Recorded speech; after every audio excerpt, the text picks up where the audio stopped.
Hello everyone, कैसे हैं आप सब। एक बार पुनः शिव कोचिंग क्लासेस पर स्वागत है। उम्मीद करता हूं आप सब अच्छे होंगे, मस्त होंगे, बेहतर होंगे, आपकी पढ़ाई बेहतर चल रही होगी। आज हम ऐसे टॉपिक पर बात करने वाले हैं जिस टॉपिक को बच्चे या तो पढ़ते नहीं हैं या तो उसके जगह में एग्जाम में कुछ और लिखकर आ जाते हैं। जैसे क्वेश्चन पूछा जाता है हाइगन के द्वितीयक तरंगिकाओं का सिद्धांत, तो कुछ भी नहीं सोचते हैं हाइगन का तरंग सिद्धांत पूछा है और जो 4 से 5 हमने तरंग सिद्धांत पढ़ा उसी को छाप देते हैं, जिससे कि आपका पूरा का पूरा नंबर कट जाता है। बच्चों, हाइगन का तरंग सिद्धांत अलग है और द्वितीयक तरंगों का सिद्धांत जो है वो अलग है। तो आप लोगों को आज बारीकी से सिखाऊंगा, लेकिन बच्चों इसके पहले हाइगन का तरंग सिद्धांत आपसे नहीं बन रहा, तरंगाग्र नहीं बन रहा, तो फिर आपको यहाँ पे समझ भी नहीं आएगा। थोड़ा सा बेसिक हम देख लेते हैं। हाइगन ने बताया था कि पूरा जो ब्रह्मांड है वहाँ ईथर व्याप्त है, जो कि एक समांगी और द्रव्यमानहीन होता है। मतलब किसी प्रकार से कोई द्रव्यमान नहीं रहता और हर जगह से समान रहता है। दूसरी बात उन्होंने बताया कि प्रकाश जो है वो ईथर में तरंग के रूप में गमन करती है। ये अपने सिद्धांत में हाइगन साहब ने बताया था कि पूरा अंतरिक्ष जो है वो ईथर से व्याप्त है, पूरे अंतरिक्ष में ईथर है और ईथर में प्रकाश बिल्कुल तरंग के रूप में आगे चलती है, जिसका वेग लगभग 3×10⁸ मीटर पर सेकंड है। बहुत अत्यधिक वेग है। चौथे नंबर पे फिर बताया उन्होंने कि प्रकाश तरंगे अनुदैर्ध्य है, बाद में इसे अनुप्रस्थ माना गया। ठीक है। फिर 5वें नंबर बताया था कि विभिन्न रंग के प्रकाश की आवृत्ति भिन्न भिन्न होती है। तो ये सारा चीज आपका हाइगन का तरंग सिद्धांत है कि संपूर्ण अंतरिक्ष क्या बच्चों पूरा ईथर से व्याप्त है, यानी पूरा अंतरिक्ष में ईथर माध्यम व्याप्त है। जहां पर दूसरा नंबर बताया कि इस काल्पनिक माध्यम ईथर में जो प्रकाश है वो तरंग के रूप में चलती है। तीसरा बताया उन्होंने कि इनका वेग बहुत ज्यादा होता है, 3×10⁸ मीटर पर सेकंड के हिसाब से रहता है। फिर चौथे में बताया कि इनकी जो प्रकृति वो अनुदैर्ध्य तरंग होता है। बच्चों, कैसा अनुदैर्ध्य है ना, ध्रुवण की व्याख्या के लिए बाद में इसे अनुप्रस्थ माना गया। और फिर 5वें नंबर बताया कि विभिन्न रंगों की प्रकाश की आवृत्ति भिन्न भिन्न होती है। ये हाइगन का तरंग सिद्धांत था। और आज हम पढ़ने वाले द्वितीयक तरंगिकाओं के सिद्धांत। देखिए बच्चों, थोड़ा सा तरंगाग्र आप समझ लो। तरंगाग्र का मतलब क्या होता है, जैसे मान लीजिए आपका एक प्रकाश स्रोत है, सिंपल तरीके से एक प्रकाश स्रोत है बच्चों। अब प्रकाश स्रोत से आप सबको पता है कि ऊर्जा निकल करके आगे की ओर चलती है तरंग के रूप में। तो मान लीजिए यहां से ऊर्जा का कण निकला और कुछ इस प्रकार से ऊर्जा के कण यहां तक पहुंच गए हैं। ठीक है बच्चों, ऊर्जा के कण यहां तक पहुंच गए हैं। अब इनको यदि इस पथ को हम मिला दें तो ये जो पथ आपका बना बच्चों, ये आपका कहलाया तरंगाग्र। क्या कहलाया? तरंगाग्र। समझने की कोशिश करिए कि जैसे हम शांत जल में एक पत्थर मार दें, शांत जल में एक पत्थर मार दें तो पत्थर के चारों ओर एक ऐसी आकृति बिल्कुल तैयार हो जाता बच्चों। ठीक है। ये आकृति किस कारण से होता है कि जैसे हमने पत्थर मारा तो ये जो स्थिर जल था, जल के कण कुछ दूर तक चले गए। ठीक है। फिर इन्होंने अगले कण को एनर्जी दिया, फिर वो कण और थोड़ा आगे चले गए। ठीक है। फिर इन्होंने सारे के सारे कण अगले कण को एनर्जी दिया। ऐसे ऐसे इनकी तीव्रता थोड़ी सी कम होती जाएगी और ये लंबी दूरी तक जाते हैं। तो जब हम शांत जल में पत्थर मारते हैं तो पानी कंकड़ के चारों ओर बच्चों, पत्थर के चारों ओर वृत्ताकार उर्मियां उत्पन्न हो जाती है। ऐसे ही जब प्रकाश स्रोत से एनर्जी यहां से रिलीज होता है, ऊर्जा चलती है बच्चों कणों के रूप में, तो ये कण के रूप में आगे की ओर मान लीजिए एक निश्चित समय में सभी कण यहां तक पहुंचे, तो इन बिंदुओं, इन कणों का जो आपका एक पथ होगा बच्चों, वो पथ आपका तरंगाग्र कहलाता है। यदि किसी माध्यम में तरंग संचरित होकर के एक निश्चित कला में हो, समान कला में हो, उनकी आवृत्ति भी समान हो। भाई, एक निश्चित माध्यम में प्रकाश स्रोत से तरंग निकलती है। ठीक है। तो किसी क्षण समान कला में स्थित कणों की जो बिंदुपथ है बच्चों, तरंगाग्र कहलाती है।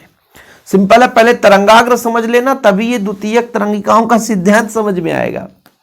मैंने आपको बड़ा सिंपल तरीके से कहा कि एक प्रकाश स्रोत है, यहां से तरंग आगे की ओर चलती है, कंपन करते हुए चलती है, समान कला में सारे के सारे तरंग निकल रही हैं। किसी विशेष क्षण, समान समय में, विशेष क्षण में बच्चों, ये विशेष क्षण यानी विशेष समय में उनके बिंदुओं को मिलाने वाला जो पथ है बच्चों, ये जो पथ है ये जो पथ है आपका ये तरंगाग्र कहलाएगा। क्या कहलाएगा बच्चों? तरंगाग्र कहलाएगा। ऐसे ही फिर दूसरा पथ भी होगा, फिर तीसरा पथ भी होगा, चौथा पथ भी होगा। तो तरंगाग्र का मतलब आप समझ गए होंगे कि मान लीजिए प्रकाश स्रोत से प्रकाश किरण निकलती है तो वहां से जो किरण तरंग के रूप में आगे की ओर चलती हैं, समान कंपन करते हुए समान कला में आगे बढ़ते हैं। तो किसी विशेष समय में सभी तरंगों के जो कण होंगे बच्चों, उनको जो मिलाने वाली पथ है वो तरंगाग्र कहलाती है। इसे संबंधित द्वितीयक तरंगिकाओं का सिद्धांत है। अभी 4-5 मिनट तो पुराना ही काम हो गया भाई। जरूरी है ना यार कि हमने क्या पढ़ाया, आपने पढ़ा कि नहीं पढ़ा, हमारे चैनल में ऑलरेडी उपलब्ध है। और जिन बच्चों को नोट्स लेना है तो कॉन्टेक्ट नंबर लिख लो 9685299149, 9685299149 मेरा पर्सनल नंबर है। जिन बच्चों को नोट्स लेना है तो बताइएगा, ठीक है बच्चों। चलिए इसका डायग्राम देखते हैं बच्चों। सबसे पहले आप देखो, किसी तरंगाग्र पर स्थित प्रत्येक बिंदु तरंग स्रोत की तरह कार्य करता है जिससे नई तरंगें उत्पन्न होती है। अब यहां से लोचा वाला कहानी शुरू होगा।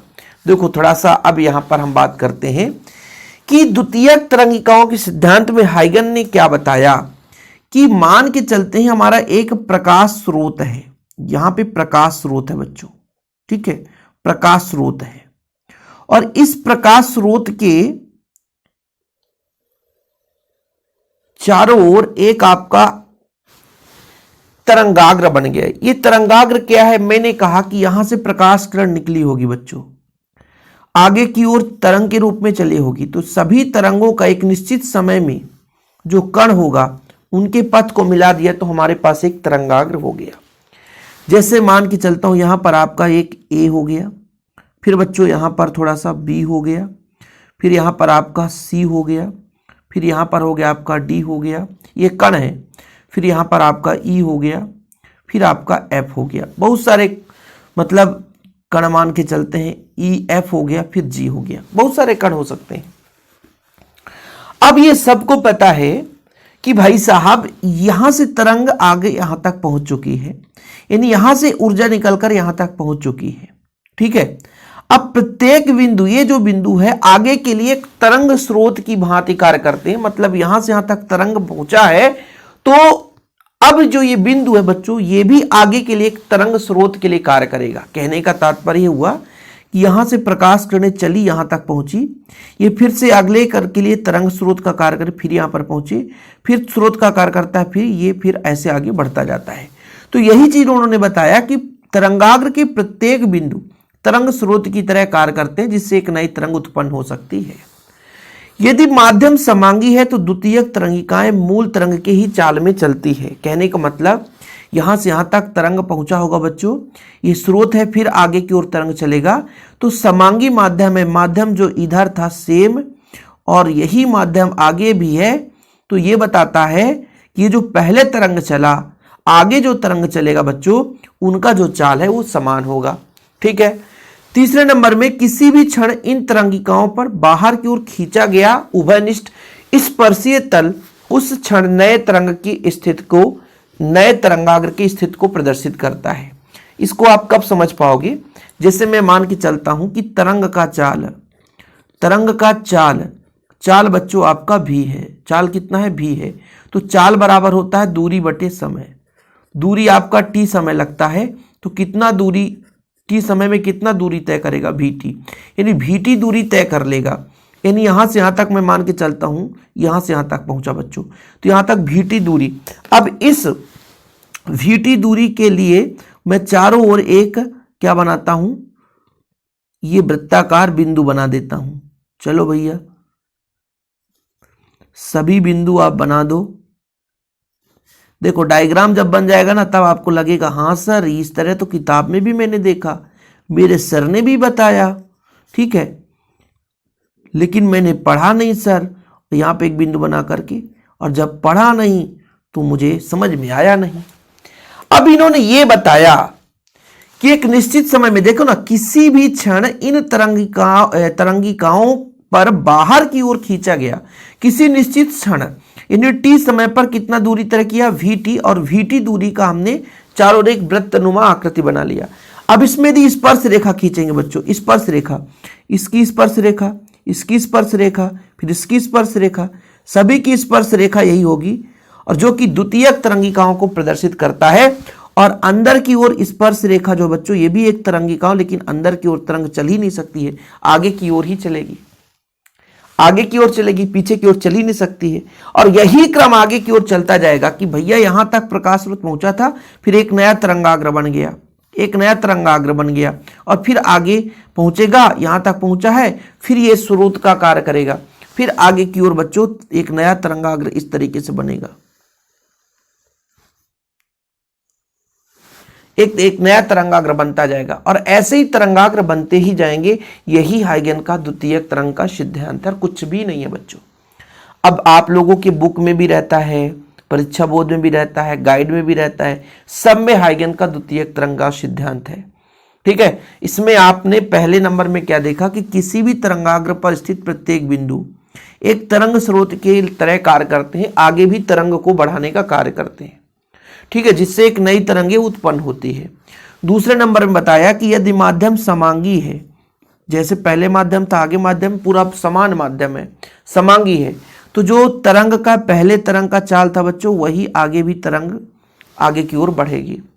तीसरे नंबर बताया कि किसी भी क्षण तरंगिकाओं पर खींची गई जो स्पर्श रेखा है एक नए तरंगाग्र को प्रदर्शित करता है। ठीक है, ये चीज बच्चों, चीजें क्लियर है। इसका आप लोगों को व्याख्या लिखना होगा तो लिख सकते हैं, बाकी इसका स्क्रीनशॉट ले लो।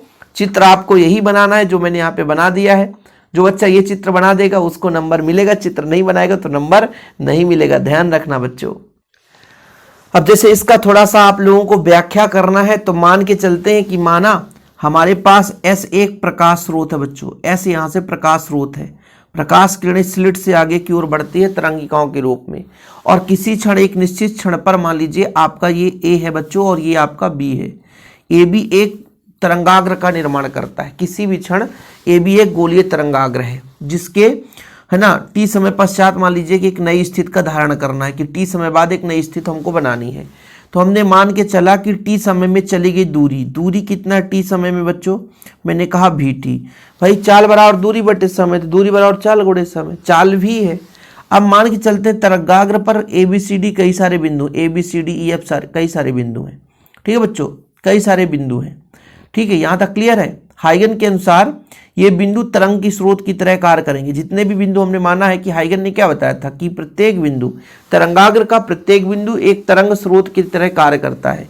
तो हमने कहा कि जो हमने किसी क्षण T समय पश्चात जो किसी क्षण पर हमने एक तरंगाग्र माना AB, इसके प्रत्येक बिंदु ABCD है जो कि एक तरंग स्रोत के लिए कार्य करते हैं बच्चों। ठीक है, अब जो ABCD है इसमें हम VT त्रिज्या मान करके एक गोला बना दिया, हर जगह गोला बनाया, और गोला बना करके स्पर्श रेखा खींचा, स्पर्शी तल खींचा हमने सभी का, तो हमें एक नया, ये आपका ABA था बच्चों, है ना, ABA हो गया, और दूसरा हो गया आपका A1 और B1, ये आपका A1 और B1 हो गया।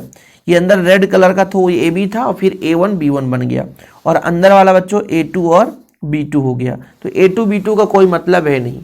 ठीक है, उभय स्पर्शी तल A1 B1 है, और अंदर की ओर खींचा गया स्पर्शी तल उभयनिष्ठ तल A2 B2 है, लेकिन कोई भी तरंगाग्र पीछे की ओर नहीं होता बच्चों, आगे की ओर होता है। तो A2 B2 को कोई कल्पना है ही नहीं है, है ना।